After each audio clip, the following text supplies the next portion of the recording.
Pada akhir Februari 2025, ketegangan antara Taiwan dan China kembali meningkat akibat insiden yang melibatkan kapal kargo berbendera Togo, Hong Tai.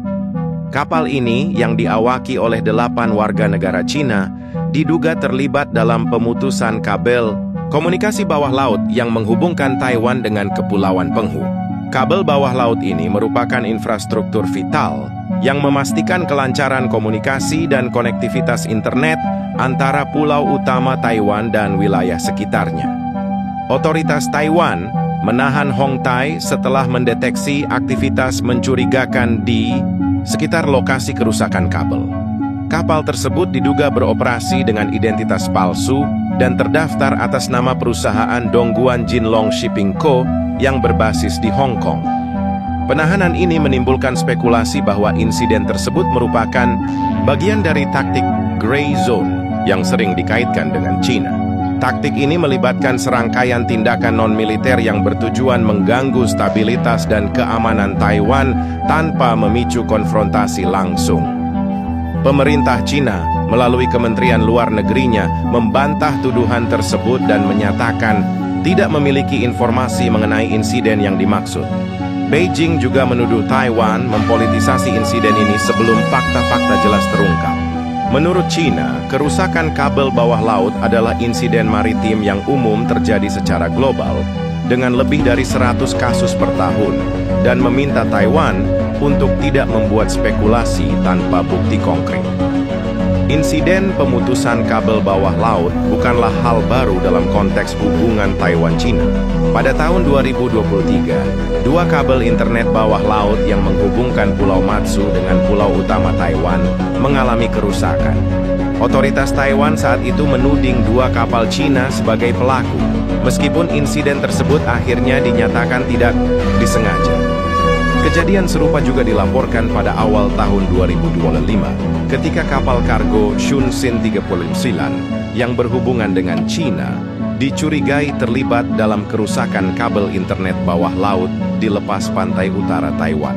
Meskipun belum ada bukti konkret, insiden-insiden ini menambah kekhawatiran Taiwan terhadap potensi kelemahan infrastruktur komunikasinya yang dapat dieksploitasi oleh China. Kabel komunikasi bawah laut memainkan peran krusial dalam menjaga konektivitas internet dan komunikasi internasional. Sekitar 95% lalu lintas data internasional melewati jaringan kabel bawah laut ini, termasuk panggilan telepon, transaksi keuangan, dan pertukaran data antar negara. Kerusakan pada infrastruktur ini dapat mengakibatkan gangguan signifikan pada layanan internet, telekomunikasi, dan transaksi keuangan yang pada gilirannya dapat mempengaruhi stabilitas ekonomi dan keamanan nasional suatu negara. Selain itu, insiden seperti ini tidak hanya terjadi di Asia. Di wilayah Laut Baltik, beberapa kabel bawah laut dilaporkan rusak dan kapal-kapal yang terkait dengan Rusia diduga terlibat dalam insiden tersebut. Tindakan sabotase terhadap kabel bawah laut ini dianggap sebagai upaya untuk menciptakan kekacauan sosial dan mengganggu negara-negara barat tanpa memicu respons militer langsung.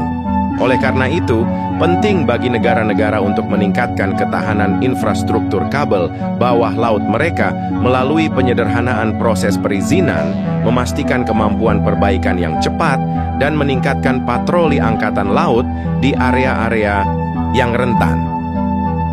Menanggapi insiden terbaru ini, Taiwan telah mengambil langkah-langkah untuk memperkuat perlindungan terhadap infrastruktur komunikasinya.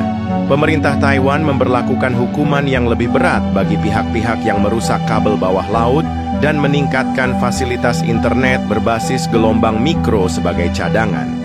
Selain itu, Taiwan juga mempertimbangkan penggunaan satelit orbit rendah untuk memastikan konektivitas tetap terjaga meskipun terjadi kerusakan pada kabel bawah laut. Namun, tantangan utama dalam menghadapi insiden seperti ini adalah kesulitan dalam membuktikan niat di balik tindakan tersebut. Meskipun ada kecurigaan bahwa kerusakan kabel merupakan bagian dari taktik Grey Zone China, bukti konkret yang menunjukkan tindakan disengaja seringkali sulit diperoleh.